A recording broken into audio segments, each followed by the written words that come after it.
ano pa naman maging ano dyan, maging kalalabasan ng administrasyon niya, wala ho tayong ibang masisisi kung hindi itong si Marcos Jr.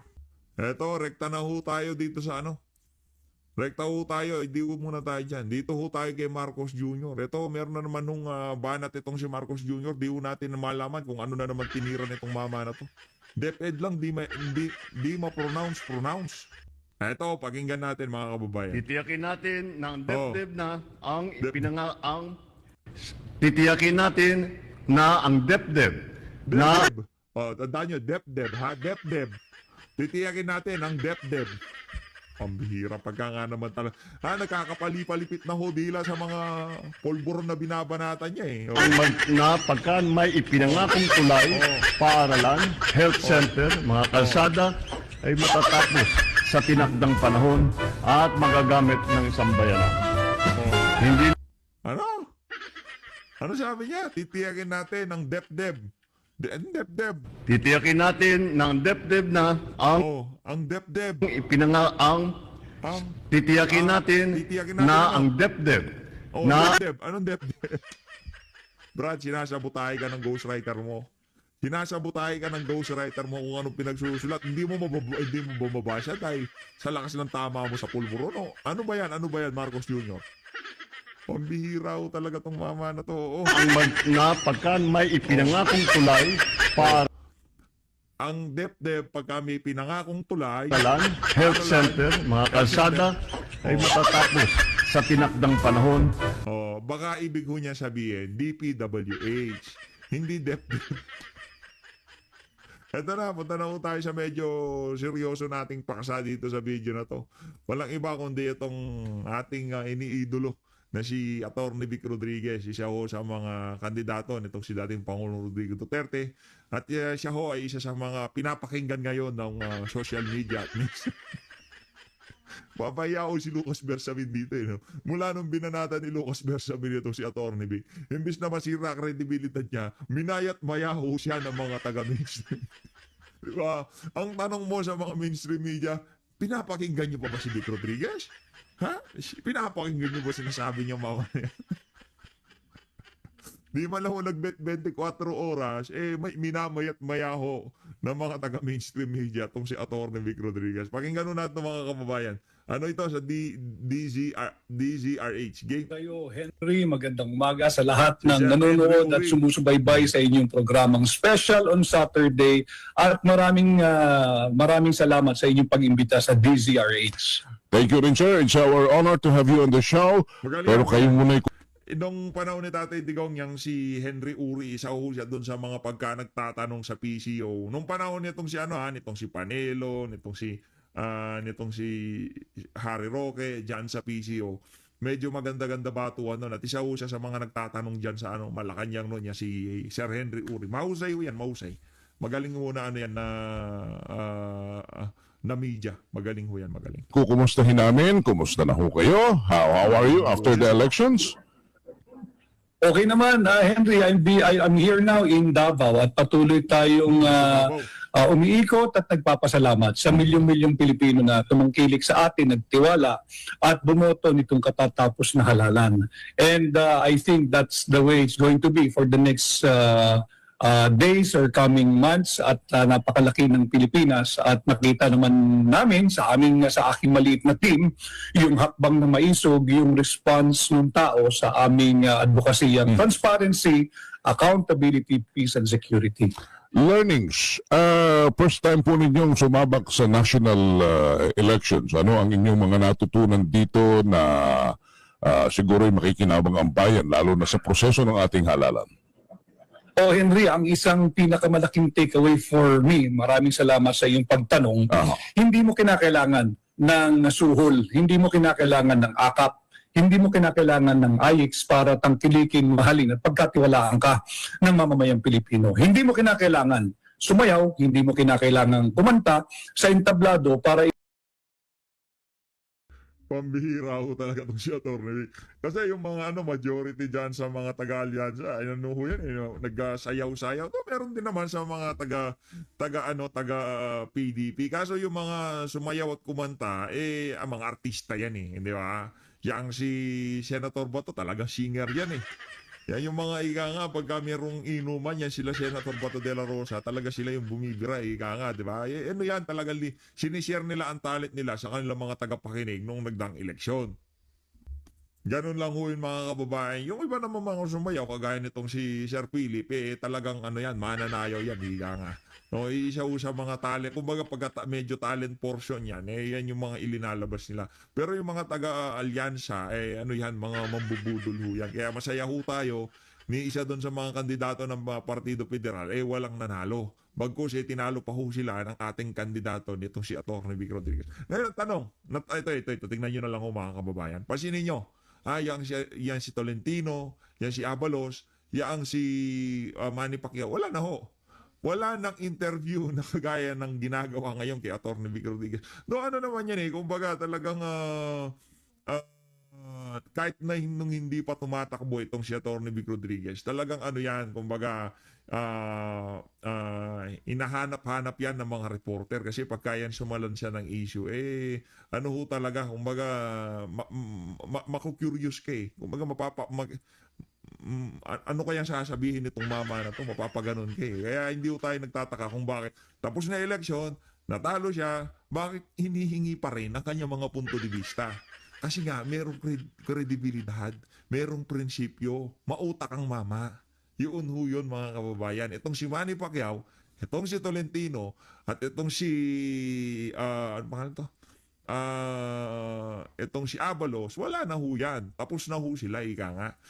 Iniintay pa ho natin na makalaya na itong si Pastor Apollo Kibuloy. Pagka yan ang nakalaya, nako, talagang maghahalo ho ang balat sa tinalupan. Sigurado ho yan. Iboto ka ng mamamayang Pilipino. Posible pala ang aking ginawang kampanya na iangat yung level of discourse sa pambansang politika sa pangangampanya. Posible yan at sana yan ay magsilbing trend sa mga darating panghalalan na hindi natin kinakailangan ng mga clowns, ng mga singer, ng mga dancers, entablado. Ang kinakailangan natin talaga ay mga seryosong tao na magbibigay ng seryosong solusyon sa napakaraming seryosong problema ng ating bansa. Hindi ba napakahirap kung kayo'y naglalakbay at kayo'y sumasaguan sa dagat ng politika na walang sapat na puhunan? Pera ang aking binabanggit at ang naku-curious ako, no? Kung kayang napasama sa listahan ng INC itong si Atty. Vic Rodriguez, sa tingin nyo ho ba makakaya pa ho kayang dayain yung mga nakuha niyang boto noong nagdaang eleksyon? Kasi ang totoo niyan talaga, tayo ay naniniwala na nanalo yung mga kandidato na yan, no? Nitong si dating Pangulong Rodrigo Duterte. Kasi yung narinig ho natin ng panawagan ng ating mga kababayan, hindi lang ho sa Mindanao, Visayas, maging sa Luzon, maging yung mga katabi nating mga bumoto, nagugulantang ho tayo kasi mga binoboto nila, mga Duterte candidate. Kaya nung lumabas ho yung resulta na talaga napagtanto na natin sa ating sarili na talagang maraming nangyaring hocus-pocus doon sa nagdaang eleksyon. Ngayon, ang tanong ho dito, kung kayang napasama sa listahan ng iglesia, tapos na to, ika nga nila, wala na naman tayo magagawa. Nandiyan na resulta, kung ano man nangyari dyan, kumbaga, yung pagsasalita nga nila, hindi na para makaupo pa sila sa pwesto o merong matanggal sa mga pinrunok laman ng COMELEC. Yun para sa ano na lang, susunod na eleksyon Ngayon, kung sa tingin niyo ba kung sakaling napasama sa listahan ng INC itong si Atty. Vic, hindi ganito ang magiging kahiginatnan ng eleksyon, ng kanyang pwestuhan sa nagdaang eleksyon. Kasi yung kumbaga kung nung nagkaroon ng dayaan, yung mga alam nila na kung sakaling dayain, hindi makakapana, hindi makakakana. Kumbaga, unang takbo mo pa lang, 'di ba? Natalo ka, unang takbo mo. Yan normal. Pero alam ho natin na marami sa mga taga-PDP, marami sa mga guest candidate ng PDP, panalo ho talaga sila. Yun ang ating sigurado. Kaso ang problema, nagkaroon ho talaga ng napakatinding hocus-pocus. aking nais pong puntuhin dito. Talaga napakahirap, Henry. Subalit, natapos ko yung 90-day campaign period sa tulong ng napakaraming volunteers. At nakita ko yung talagang uri ng people's campaigning. Sana ko magpunta may sumasalubong, hindi ko sila kilala at marami akong hindi na makikilala at makakadaupang palad. Kanya nung pagkatapos nung matatapos na ang kampanya, ako ay agad naglabas ng posting sa aking pahina sa social media, Henry, na nagpapasalamat from the bottom of my heart. I was feeling so overwhelming with gratitude rather nung May 10. Dahil sabi ko, natapos ko yung 90-day campaign period nang walang sapat na pananalapi para dyan sa kampanyang yan. Subalit na itawid ko at hindi ko naramdaman na salat ako sa kung ano mga gamit material o financial sapagkat nakaikot ako somehow sa Pilipinas. Hindi lahat dahil mahal na rin ang pamasahe, Henry, at wala naman tayong pribadong helicopter o pribadong eroplano. But I think mas ninais ko yung nakasakay ako sa ordinaryong commercial flight sapagkat naririnig ko yung totoong pulso at kuro-kuro ng sambayan ng Pilipino. Ang hindi matatawarang suportang ibinigay sa inyo ay suporta ng mga nagmamahal sa dating Pangulo. Ano ang inyong gustong iparating dito, lalo na sa mga mamamayang ito na nagmahal sa Pangulo at minahal din kayo? Tama yun, Henry. Kaya ako ay patuloy na magiging boses at tinig ng mamamayang Pilipino kahit sa labas tayo ng Senado sa ngayon. Sapagkat huwag nating kakalimutan, Henry, meron pang natitira, meron nag-iisang Pilipino sa kamay ng dayuhan dyan sa ICC na tinalikuran, pinagkanalo at pinagtraidoran ng sarili niyang gobyerno. Ang taong iyon, ang pangalan ay Rodrigo Roa Duterte. Pilipino at dati nating Pangulo. Huwag natin siyang kalilimutan at kami sa Hakbang ng Maisog. Ako mismo, hindi ako titigil ng kakadaldal hanggat hindi natin naiuwi ang isang Pilipino at dati nating Pangulo na Palakpakan ho natin si Atty. Vic Rodriguez. Saludo talaga. Bakit ang taas ng respeto natin dyan sa mama na yan? Dahil sa ganyan niyang karakter. Na nanalo sa laban, yung pinaglalaban nung panahon ng kampanya, dire-diretso lang. Hindi yung tipong ika nga, medyo gumigewang-gewang na dahil yung mga sa PDP, walang ganon. Walang gumigewang sa mga yan. Yan si Atty. Jimmy Bondo, yan si Pastor Kibuloy. Nako, sinasabi ko sa inyo, basta nasa tama, paglalaban kayo ng mga yan. Pero tignan nyo ho, yan si Pacquiao. Ano nangyari nung natalo si Pacquiao? Di ba, balik boxing ho siya. Asan na yung pinaglalaban mo? Asan na yung pagmamahal mo sa sambayan ng Pilipino? Asan na yung tipong gusto mong maibigay na serbisyo sa ating mga kababayan? Natatapos ba ang paglilingkod mo kapag hindi ka nahalal sa pwesto? Yun ba yun?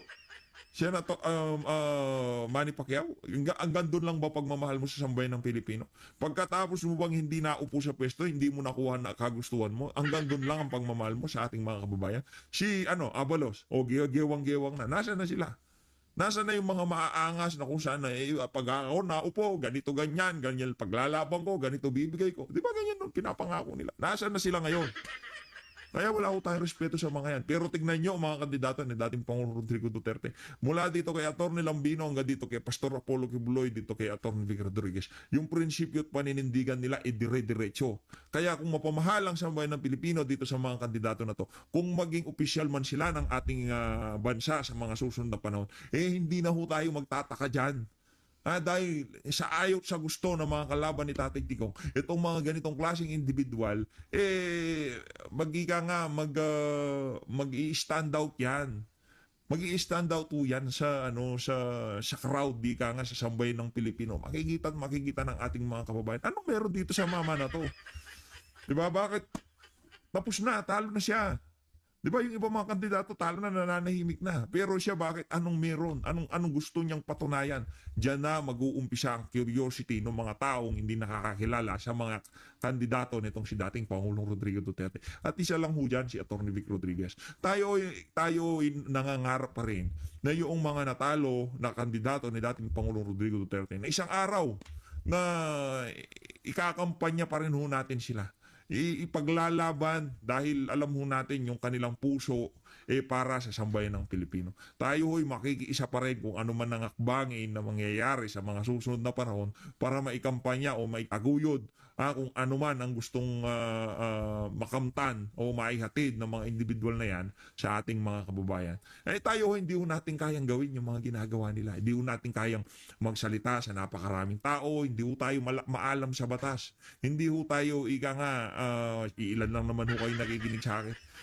Di ba? Ilan lang naman yung mga nakikinig kay PH Update. Pero sa kanila ho, pagka nagpaliwanag, nagbigay ng punto de vista, maliwanag, klaro, napakaayos. At yung, kumbaga, yung kakayahan nila na kung sakaling mahalal sila, talagang kaya ho nilang panindigan at kaya nilang makapag-deliver. Tayo ho hanggang social media lang ho tayo, hanggang YouTube ho tayo. Oo, meron tayong boses dito. Merong ilang mga nakikinig sa atin.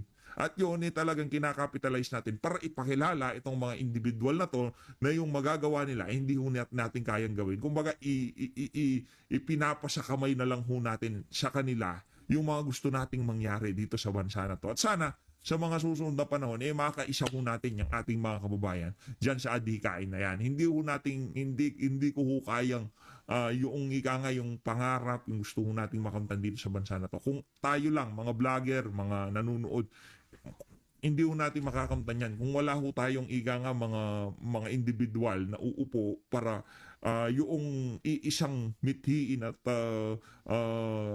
kagustuhan natin na mangyari dito sa bansa na to. Kung wala akong tatayo, nakagaya na itong si Atty. Pastor Kibuloy, na si Atty. Jimmy Bondoc, wala ho tayong magagawa. Kaya ang bola talaga, ibinibigay ho natin kay VP Sara. Ibinibigay natin dito kay Pastor Kibuloy, dito kay Atty. Vic Rodriguez. Sa kanila ho natin binibigay ang bola. Kasi sa kanila, sila ho yung mga nakikita natin na merong karakter, merong kakayahan na yung mga pangarap natin, sila ho makakapag-deliver para sa bansang Pilipinas. Tuloy ho natin mga kababayan. Ang pangalan ay Rodrigo Roa Duterte. Saludo, Atty. Alright. Ang main frame of our discussion na binabanggit ko po kanina ay iinog dito sa inyong naging pahayag kagyat na ang sabi ninyo kahit na palitan pa ang mga miyembro ng gabinete.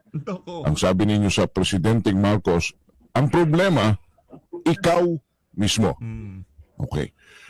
Gaano ninyo kakilala ang ating Pangulo para sa bayang nakikinig, marahil ang iniisip, bakit nakapagsalita ng ganon si Atty. Vic Rodriguez? Gaano ba niya kakilala ang kasalukuyang Pangulo? Ano ba yung talagang lalim ng kanilang personal na naging samahan? Yan. Well, matagal din naman kami nagsama. At ang sinasabi kong ikaw mismo ang problema sapagkat matagal na ako, 2022 pa lamang, 2023, ako'y nagpapahayag na that the President should step in and step up dito sa nangyayaring tila walang direksyon sa kanyang gabinete. At ako'y consistent lamang doon. Hanggat hindi niya ipinapakita yung kanyang leadership bilang Pangulo, siya naman ang tunay na may mandato.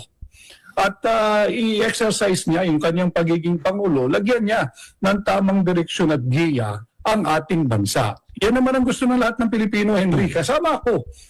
Hindi ko hangad na hindi magtagumpay ang kahit na sinong administrasyon. Kahit sino ang ating maging Pangulo, wala tayong magagawa hanggat nandyan yung kanyang termino sapagkat siya ang designated kapitan ng ating barko. Magkakaproblema lang tayo kung yung kapitan ng barko, mali yung direksyon tinatahak. Ngayon, kung merong isang Pilipinong nagsasalita at nagpapahayag ng kanyang opinion at damdamin sa ngalan ng higit na maraming Pilipinong walang tinig, huwag sanang mamasamain ng kahit na sinong administrasyon sapagkat yan ay karapatang nakaukit, may garansya sa ating saligang batas, ang karapatang magpahayag. They should take it constructively, Henry, sapagkat lahat tayo dapat mayroong maliit na ambag sa nation building. At yung mga nasa kapangyarihan pansamantala, dahil may term of office naman yan, dapat makinig sila doon sa mga tinig ng ordinaryong Pilipinong katulad ko at wag mapipikon at wag mamasamain at lalong wag bubusalan sapagkat uulitin ko yan ay may garansya sa ating saligang batas ang karapatan nating lahat magpahayag.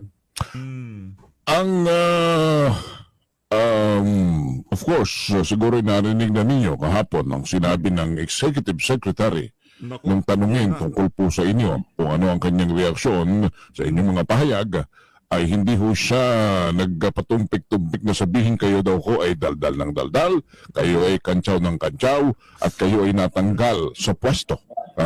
Marahil ang buod po nito ay kung si Vic Rodriguez ay hindi natanggal sa pwesto, maaari hindi siya ganito ngayon ka-focal at ganito ngayon ang kanyang sinasabi tungkol sa kasalukuyang gobyerno.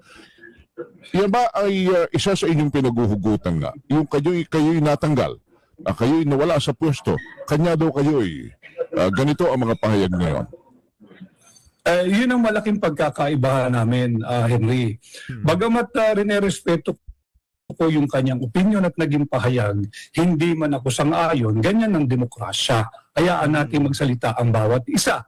Subalit yung sinasabing, yung konteksto ng iyong katanungan, hindi rin talaga ako tatagal pag ganitong uri ng administrasyon ng aking paglilingkuran. Kanya nga ako umexit eh. Yun yung malaki naming pagkakaiba.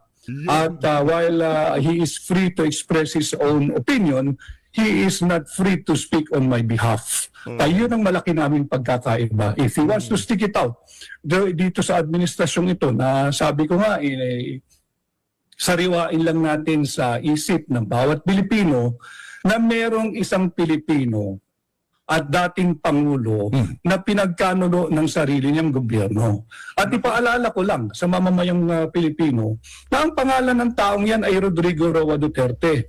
Yung nag-appoint kay Executive Secretary Lucas Bersamin bilang Chief Justice noong 2018. Ito'y paalala lamang at it's up to him or it's up to them kung paano nila tatanggapin ang paalalang ito. Ang akin lamang, we should all work together na mapauwi natin si Tatay Digong sa lalong madaling panahon. Matindi. Matindi. Matindi yun. Parang sinasabi nitong si Atty. Vic Rodriguez, no, wala ka namang utang na loob kasi ika nga pag naging Chief Justice ka, you earned it, ika nga, no, pinaghirapan mo yan kasi merong ano yan, merong step by step, ika nga. Oh, hindi naman pagka napunta ka dyan sa Korte Suprema, pagka natripan mo ng maging Chief Justice, pwede na. Madami ho kayong pagdadaanan, pag-aaral, ika nga, yung pagkakasunod-sunod, seniority. Si Tatay Digong kasi hindi siya kagaya ni Pinoy. O kunyari gusto niya itong si anong pangalan nung ginawa niyang Supreme Court na Chief Justice na ang dami niyang linampasan, si Sereno. Hindi naman dapat si Sereno ang dapat na uupong Chief Justice. Ang dami ho niyang linampasan ng mga dapat na maging Chief Justice bago siya. Pero dahil itong si Panot, itong si Noynoy Aquino, hindi niya respeto yung tawagin nila dyan sa Supreme Court, seniority, inupo siya nitong si Noynoy Aquino. Pero si Tatay Digong ho, hindi siya ganon. Di ho niya hinahaluan ng politika. Abogado, alam niya. At alam niya kung ano yung kalakaran dyan sa Korte Suprema. Kasi kung ikaw nakapasok dyan sa larangan na yung pag-aabugas siya, nakapasok ka sa Korte Suprema, naging naging isa ka sa mga justices dyan, isa sa mga ini-aim mo pagdating ng panahon, magiging Chief Justice ka. Oh. Magiging pinuno ka ng ano na yan, ng sangay ng pamahalaan na yan. Si Tatay Digong, sinunod lang niya ang seniority, kaya na-appoint siya bilang Chief Justice. Pero hindi na para ano yun, hindi na para kalad ka rin yun. Yun na lang kung pagiging Pilipino at dating presidente nitong si Tatay Digong, sapat na para hindi gawin yung mga ginawa ng administrasyon ni Marcos Jr. sa kanya. Yun lang ho yun, mga kababayan. Susundan ko yung inyong binanggit na siya ang mag-appoint sa kay Executive Secretary sa Korte Suprema. Meron ba siyang malaking pagkukulang kung bakit pinayagan na ganito ang naging kapalaran ngayon ng dating Pangulo? Hindi ko masasagot yan sapagkat wala tayong nalalaman kung how they are working now in the inner workings of this administration. At hindi rin naman pwedeng sabihin siya ang merong pananagutan sapagkat galing ako sa posisyon kanyang kasalukuyang pinaglilingkuran. Executive Secretary, bagamat ikay tinatawag na Little President, at the end of the day, may Pangulo may mandato na siya ang dapat nagbibigay ng direksyon at kumpas sa kanyang administrasyon. So, hindi ko masasagot kung meron ba siyang mahalagang papel na ginampanan bago ipinagkalulo si Pangulong Duterte. But bilang isang mataas na opisyal ng ating pamahalaan, he is duty bound. Nagabayan naman ang Pangulo na at sabihin wala namang kaso, walang warrant of arrest yung dating Pangulo, bakit kinakailangan gawing mistulang handog at alay sa kamay na naglalaway na banyaga dyan sa ICC. Kung nagawa mo yan sa dating Pangulo na naglingkod ng tapat sa Pilipino at mahal na mahal ng Pilipino hanggang ngayon, paano na sa ordinaryong mamamayan? Linawin natin yung binabanggit ninyo na kayo Kung hindi masagot ni Atty. Vic, ako nasasagot siya. Basta ang alam ko dito, Atty., ang kwento sa akin, netong ito sasabihin ko na, kinuwento sa akin to ni John Vic Remulla na kung saan group effort yan. Group effort yan. Nandyan si Anyo, nandyan si Kibo, nandyan si Marcos Jr. Kung nandyan yung mga individual na yan, mag-a-assume tayo na nandyan din si Bersamin, Executive Secretary. Ano yan, kumbaga, crucial decision. Ika nga, talagang yung shot call dyan, talagang dapat lahat ng gabinete, ano dyan, lalo na yung involved dyan sa panggigipit kay dating Pangulong Rodrigo Duterte. Kasi, kung inyong matatandaan, sa lahat ng issue na kinaharap ng administrasyon ni Marcos Jr., magmula doon sa PhilHealth na kinuha, na pondo ng PhilHealth at pinanggawa ng karsada para daw may madaanan ng ambulansya, sabi nito si Claire Castro, mula doon sa mga issue na yon, ang sumasalag sa mga bumabato sa administrasyon itong si Marcos Jr., walang iba kundi yang si Lucas Bersamin. Siya ho ang ika nga talagang pagka hindi na kayang paliwanag nitong si Marcos Jr., siya ho ang gumigitna. Siya ho ang ika nga nakikipagsabayan, no? Ngayon, tayo ho dito sa isa na to, nakakasigurado tayo kung ano man ang naging shot call dyan, merong kinalaman dyan si Lucas Bersamin. Executive Secretary ka, Brad. Di ba? Kung dumating man yung panahon, ika nga, dinakip na, nasa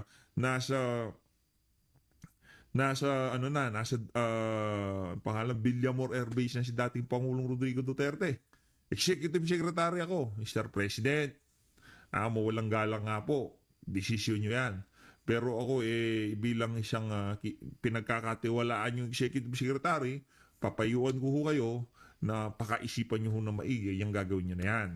Dahil meron ho tayong mga nasasagasa ang batas na pag nagkalayo, babalikan ho tayo niyan pagkatapos natin sa administrasyon. At yun na nga ho ang mangyayari dyan. Yan ang sinisigurado natin. Di ba? Pwede ho niyang sabihin yun. Pagpalagay na natin doon sa mga closed door meeting kung paano kikidnapin itong si dating Pangulong Rodrigo Duterte. Wala na yan si Lucas Bersamin. Hindi na siya kasama doon sa group effort na sinasabi nitong si John Vic Remulla. Noong napakahabang oras, 12 oras, kulang-kulang 20 oras, 15 oras, na nasa Villamor Air Base si Tatay Tigong, isa kang executive secretary, ayaw para hindi mapahamak ang iyong principal. Di mo sasabihin na, Mr. President, hinay-hinay lang mo tayo. O baka ganito ang naging payo nitong si Lucas Bersamin. Mr. President, ano tayo dyan? Maiikutan natin yan, na nasa likod natin ang batas. Siya nga, binabakapan tayo ng batas dito. Wala ko tayong magiging problema. Kung yun ang magiging paliwanag, kung yun ang magiging salag, wala ko tayong magagawa. Pero sigurado ho natin dito, hindi ho nagagampanan na maigi nito si Lucas Bersamin ang trabahong iniatang sa kanya nitong si Marcos Jr. At base lang to sa obserbasyon ko, at ang isa sa mga trabaho ng isang executive secretary, panitiliin na yung tiwala ng ating mga kababayan. Yung imahe ng presidente, katanggap-tanggap sa bawat isang Pilipino.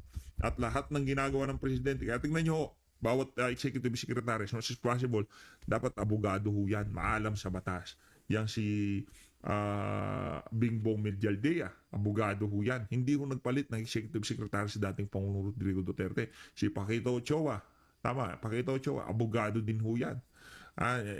Paquito Ochoa, kung di tayo nagkakamali, executive secretary yan ni Noynoy Parot, abogado din.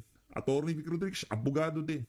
Nandiyan ka, kumbaga ikaw yung pinaka kumbaga, ikaw ang magsasabi sa presidente pagka nagkakape kayo na tatagilid tayo dyan, sir. Pero shot call nyo ho yan. Pero ako bilang eksperto dyan sa larangan na yan, mayayari tayo dyan. Di ba, gano'n lang naman ho yan. At tayo ay naniniwala nung panahon ni Atty. Vic Rodriguez, hanggat sa makakaya niya, pinipilit niyang ilayo sa kung anumang skandalo ang administrasyon nitong si Bangag. Kaso kahit anong pilit na paglayo nitong si Atty. Vic, kung gusto talagang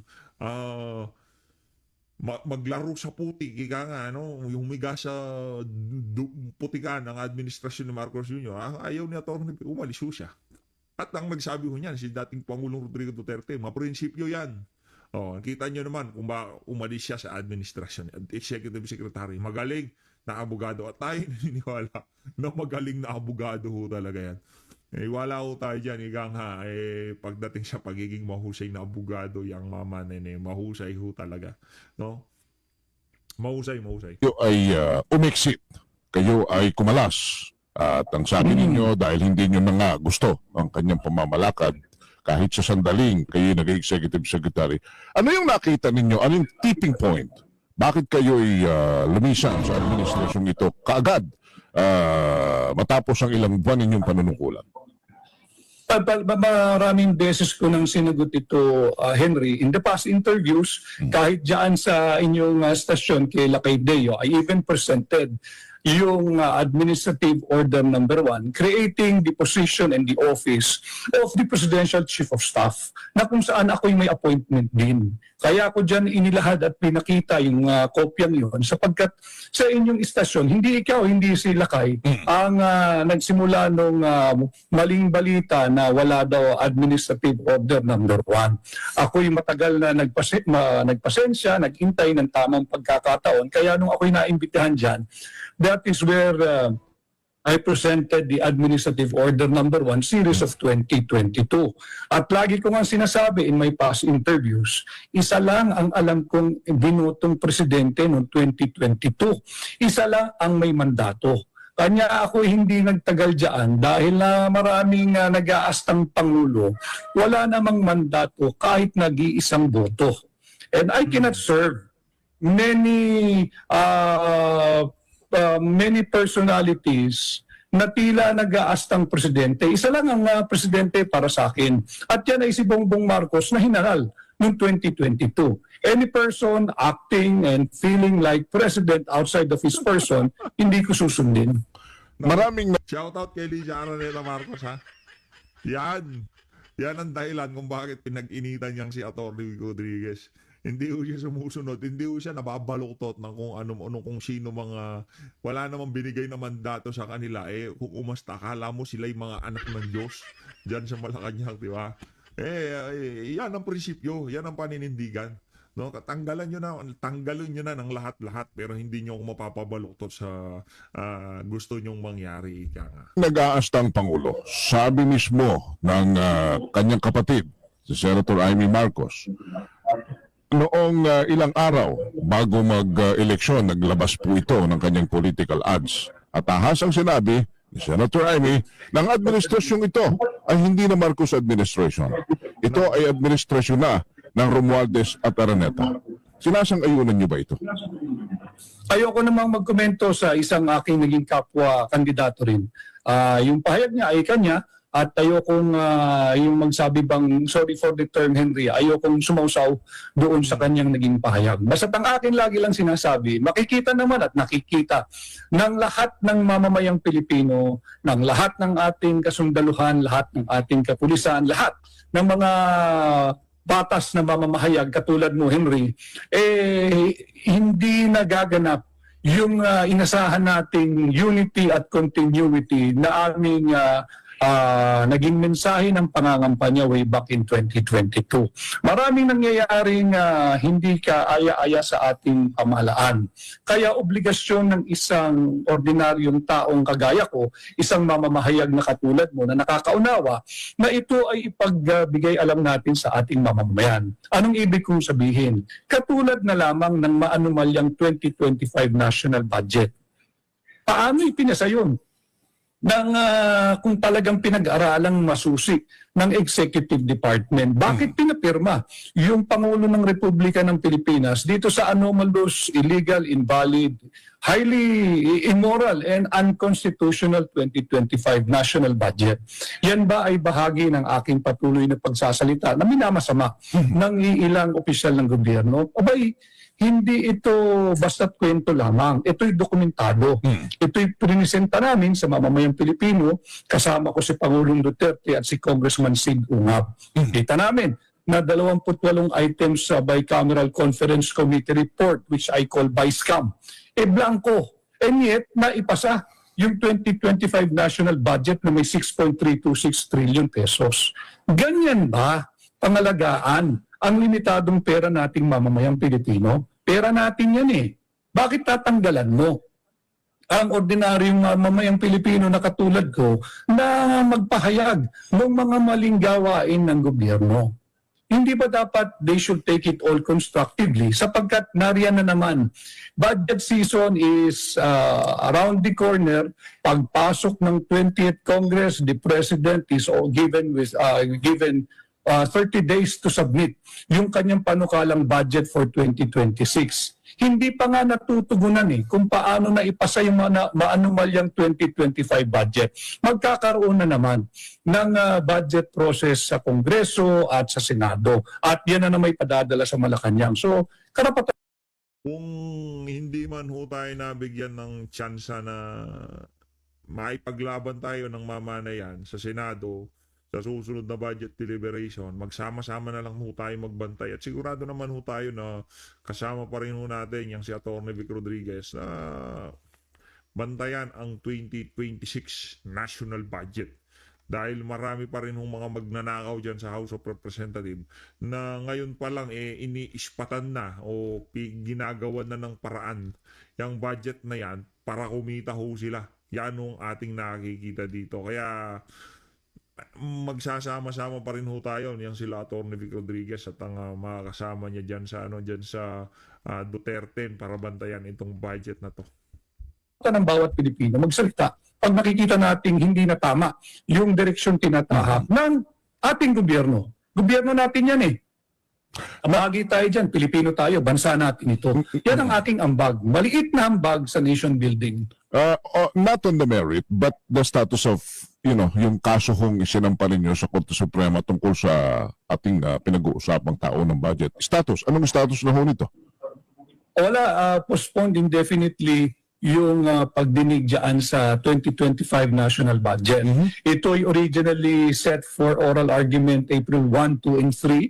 Ito ay na-postpone at na-move sa May 19 at nung bago mag-May 19, naglabas ng kautusan ng kataas-taasang hukuman na hindi na naman matutuloy at until further notice. So, until further notice, ibig sabihin indefinite. Okay. Kaya ngayong mga panahon na to, napapatanong na ho yung ating mga kababayan. Kayo ba dyan sa Korte Suprema, kontrolado na rin ho ba kayo ng administrasyon itong si Marcos Jr.? Kahit naman sa bagay, kahit pasinungalingan nilang hindi, base sa kanilang mga nagiging galawan, kontrolado ho. Base sa nagiging galawan nila kasi kung talagang para kayo sa taong bayan, nakaset ng oral argument, tapos bigla-bigla dahil alam nyo masasagasaan dyan sa pinag-uusapan na yan, yung ginawang kabalbalan nitong si Marcos Jr., ngayon ipapagpaliban nyo. Meron ho tayong problema dyan sa Korte Suprema na yan. Doon sa pinag-uusapan uli natin tungkol doon sa resignation of the cabinet, na kung saan ang banggit nga po ninyo, ikaw mismo ang may problema, well, the critic says, dapat ikaw ang mag-resign. What about it? Anong inyong take doon? Ayan ang nangingibabaw na sentimiento sa social media. Ako naman, yung aking komento na it's a cosmetic change, tila tumatama, Henry. I do not want to trumpet on my own foresighting. Pero tingnan mo naman, na-retain yung buong economic team. Karapatan niya yun, siya presidente. Pero may karapatan din tayo na magsalita. Yung economic team ang nagtulak sa kanyang pumirma dito sa unconstitutional 2025 budget. And then all of them na-retain. So yun yung sinasabi kong cosmetic change. Bakit nagre-react ng ganoon ang gobyerno sa aking naging pahayag? Dahil ba tumama yung aking foresighting na cosmetic change lamang ito? Pangalawa, pinag-resign mo ang buong gabinete. Ilan lang naman pala ang papalitan mo. Hindi ba you have created an air of instability nung hiningi mo ang resignation ng lahat ng iyong gabinete, Correct. tapos pwede naman palang magpalit ka with surgical-like precision na mga department heads or sekretaryo mo sapagkat tukoy mo naman pala kung sino yung mga non-performing or underperforming. Why Ano nga nabasa natin na na vlog ang sabing ganun ganun daw ho kawalang yagba itong si Marcos Jr. Kailangan pa niyang i-generalize yung kanyang gabinete kung meron siyang mga iilang mga gabinete na gusto niya mag-resign. Hindi ho niya kayang harapin at sabihin na, "Oy, Brad, tapos ka na, wala na, hindi ka na pwede. Underperforming ka." 'Di ba? Yung dapat na dinideliver mo, hindi mo nagagawa. Hindi mo niya kayang gawin yun. Ganun ho kawalang yagbayang si Marcos Jr. Kailangan niya hong abisuhan o magcourtesy resignation kayo. Kalaunan, hindi naman ho pala tatanggal. Pagka-courtesy resignation, dapat lahat. Kasi mananawagan ka ng ganun. Tapos, nagpasa si Vince, di mo tinanggap. Nagpasa si Gatchalian, di mo tinanggap. Ano yan? Nakananto ka. Kabalbalan ho yan mga kababayan. Kaya, di ho tayo nagtataka kung bakit ngayong mga panahon na to walang respeto ang ating mga kababayan diyan kay Marcos Jr. demand the submission of the courtesy resignation or the resignation of your entire cabinet. So bumabalik ngayon sa kanya yung punto ng mga netizens na hindi talaga ma-solve ng resignation o pagtetender ng courtesy resignation kung yung mismong appointing power, yung mismong may mandato, ayaw niyang gamitin yung kanyang liderato bilang halal na pangulo. Ano ba ang dapat na tinataglay? Hindi lamang karakter, kundi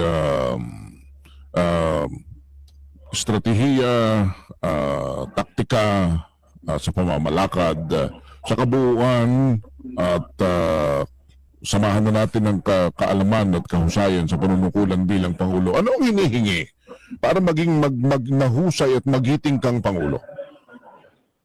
Unang-una yung sinasabing si Bongbong Marcos o si Pangulong Bongbong Marcos ay mabait. Yun hindi naman kasinungalingan yun. Totoo yun. Subalit pagka ikay presidente na, Henry, hindi ka kinakailangan mabait. Kinakailangan ka maging leader. Kinakailangan ka maging pangulo. Magpakapangulo ka ng bansa sapagkat hindi ka na yung ordinaryong tao. Halal ka na eh. Ikaw na yung ama ng bansa. At bilang ama ng bansa, kapakanan ng bawat anak mo, ng bawat Pilipino, ang dapat araw-araw na iniisip mo, pagkagising mo hanggang sa matulog ka, kahit hanggang nananaginip ka.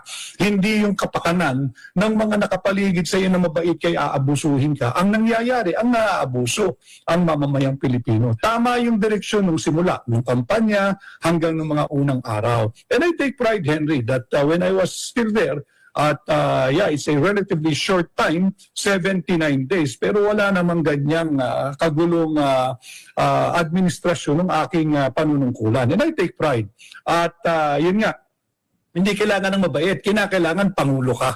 You have to exercise your mandate. Kanya ka nga binoto eh. Naniwala at nakinig at pinanghawakan. Lahat ng mabubuting salitang sinabi mo nung kampanya eh, yung unity at continuity, nasa na yun, basag na. And here we are now, ang pagkatapos ng halalan doon sa isang podcast niya ay he's extending the hand of peace, reconciliation, and unity. At kapag mayroong nagpapahayag lamang ng kanyang saloobin ng ordinaryong mamamayang Pilipino, ganyan ang magiging tugon ng kanyang mga kasama sa gobyerno. Yan ba ang nag-aalok ng peace? Yan ba ang nag-aalok ng reconciliation? Yan ba ang humihingi ng pagkakaisa? Naalala ko yung isang Ayun na nga mga kababayan, dito na una tatapusin ang